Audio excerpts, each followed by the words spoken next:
அனைவருக்கும் வணக்கம்.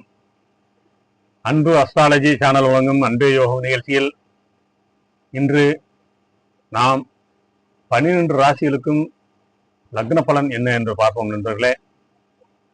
இன்று காலை ஜோதிட சாஸ்திரத்தின் நுணுக்கங்களை உணர்ந்த மதிப்பிற்குரிய அன்பர்களுக்கும் சான்றோர்களுக்கும் எனது பணிவான வணக்கங்கள். இன்று 18/3/2026 புதன்கிழமை. இன்றைய வானமண்டல சூழல் மிகவும் முக்கியத்துவம் வாய்ந்தது. கும்பராசியில் செவ்வாய், புதன் மற்றும் ராகு ஆகிய கிரகங்கள் சேர்க்கை நிகழ்ந்துள்ளது.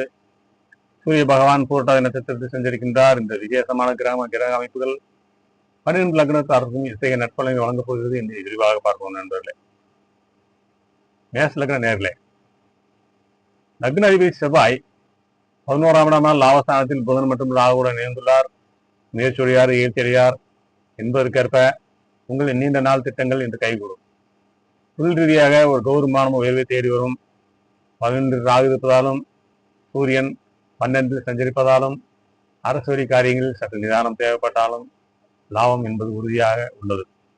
பொருளாதார நிலையில் ஒரு மேன்மையான மாற்றத்தை இன்று உணர்வீர்கள். நீங்கள் ரிஷப லக்ன நேயர்களே, லக்னாதிபதி சுக்கிரன் 11ஆம் வீடான மீனத்தில் உச்சம் பெற்று உத்திரட்டாதி சாரத்தில் சஞ்சரிக்கும் சனியுடன் தொடர்பு கொள்கிறார். இது ஒரு உன்னதமான யோக அமைப்பு. தன் கையே தனக்கு உதவி என்பதை போல உங்களின் சுய உழைப்பால் இன்று ஒரு பெரிய அங்கீகாரத்தை பெறுவீர்கள். 10ல் இருக்கும் கிரக கூட்டணி பணியிடத்தில் புதிய பொறுப்புகளை தேடி வரும். கௌரவமான பதவியில் உங்களை தேடி வரும் நண்பர்களே. இனிய நாளாக அமையும். மிதுன லக்ன நேயர்களே, புதன் 9ஆம் இடமான பாக்கியஸ்தானத்தில் செவ்வாயுடன் இணைந்து சஞ்சரிக்கின்றார். இது தர்மகர்மாதி யோகத்திற்கு இணையான பலன்களை தரும். எதிர்வழி சொத்துக்களில் இருந்த சிக்கல்கள் நீங்கும். தெய்வம் பாதி மானுடன் பாதி என்பார்கள். இன்று உங்களின் அறிவாற்றலும் இறையர்களும் இணைந்து செயல்படுவதால் தடைப்பட்ட சுபகாரியங்கள் மீண்டும் வேகம் எடுக்கும். தொலைதூர பயணங்களால் அனுகூலமான செய்திகள் வரும் நண்பர்களே. கடக லக்ன நேயர்களே, பாக்கியாதிபதி குரு பகவான் 11ஆம் வீட்டை பார்ப்பது ஒரு பெரும் பாதுகாப்பு. 8ஆம் இடத்தில் கிரகங்கள் சேர்க்க இருப்பதால் சில மறைமுக சவால்கள் தோன்றினாலும் குருவினரால் அவை அனைத்தும் பணி போல விடும். நிதானமே பிரதானம் என்பதை மட்டும் கருத்தில் கொண்டு செயல்படுங்கள். தேவையற்ற விவாதங்களை தவிர்த்து கௌரவமான மௌனத்தை கடைபிடித்து இன்று உங்களுக்கு பெரும் புகழை தேர்தல். சிம்ம லக்ன நேயர்களே, லக்னாதிபதி சூரியன் 7ல் சஞ்சரிக்கும் கிரகங்களோடு தொடர்பு கொள்வது பொது வாழ்வில் ஒரு முக்கிய திருப்பத்தை ஏற்படுத்தும். நேர்மைக்கு எக்காலமும் தோல்வி இல்லை. கூட்டு தொழில் புரிவோருக்கு மற்றும் பொதுமக்கள் தொடர்பில் இருப்பவர்களுக்கு இன்று ஒரு திருப்புணை ஏற்படும். கலத்திரஸ்தானம் வலுவாக இருப்பதால் வாழ்க்கை துணை வழியில் ஒரு கௌரவமான ஆதரவு உங்களுக்கு கிடைக்கும். சமூகத்தில் உங்கள் மீதான மதிப்பு உயரும் நண்பர்களே. கன்னியா லக்ன நேயர்களே, லக்னாதிபதி புதன் 6ஆம் இடத்தில் செவ்வாய் மற்றும் ராகுடன் இணைந்திருக்கின்றார். வெற்றி என்பது உழைப்பால் வருவது. இன்று உங்களுக்கு போட்டித் தேர்வுகளிலும் வழக்கு விவகாரங்களிலும் சாதகமான முடிவுகள் வரும். சுக்கிரன் 7ல் உச்சம் பெற்று இருப்பதால் இருவர் பயணங்கள் மூலம் ஆதாயம் உண்டாகும். கடினமான பணிகளையும் மிக எளிதாக செய்து முடித்து மற்றவர்களின் பாராட்டை பெறும் ஒரு சிறப்பான நாளாக இது அமையும் நண்பர்களே. துலாம் லக்ன நேயர்களே, லக்ன அதிபதி சுக்கிரன் உச்சம் பெற்று 6ல் சஞ்சரித்து சனி பகவானுடன் தொடர்பு கொள்கிறார். இது உங்களுக்கு ஒரு சிரமமான பொருளாதார வளர்ச்சியை தரும். 5ஆம் இடத்தில் புதன் மற்றும் செவ்வாய் இருப்பதால் பூர்வ புண்ணிய பலன்கள் இன்று மேலோங்கி நிற்கும். பிள்ளைகளின் முன்னேற்றம் கண்டு பெருமிதம் கொள்வீர்கள். நல்ல எண்ணங்களே நல்வாழ்வு வரும் என்பதற்கேற்ப உங்களின் ஆக்கப்பூர்வமான சிந்தனைகள் இன்று செயலாக மாறும். விருச்சிக லக்ன நேயர்களே, லக்ன அதிபதி செவ்வாய் 4ஆம் இடத்தில் ராகுடன் இணைந்திருப்பது ஒரு பலமான அமைப்பாகும்.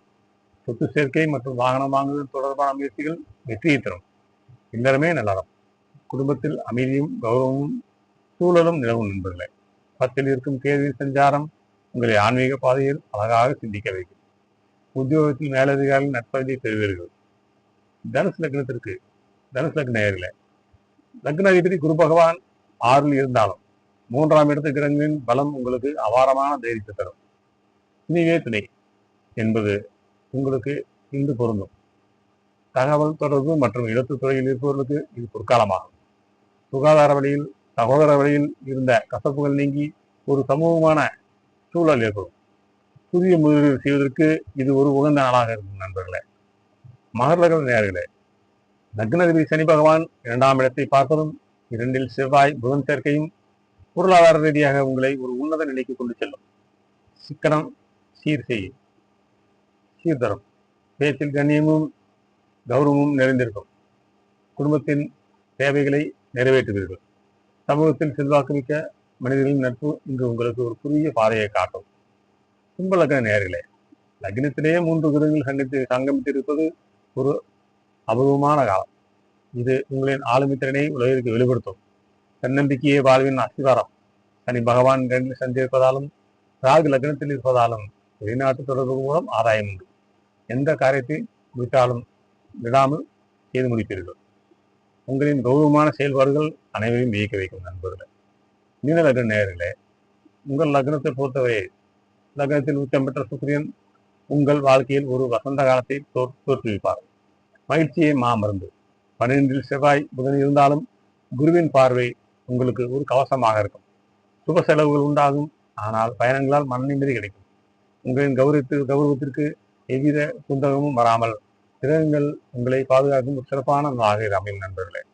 நண்பர்களே, கிரகங்களின் சஞ்சாரம் நமக்காக வாய்ப்புகளை காட்டுகிறது.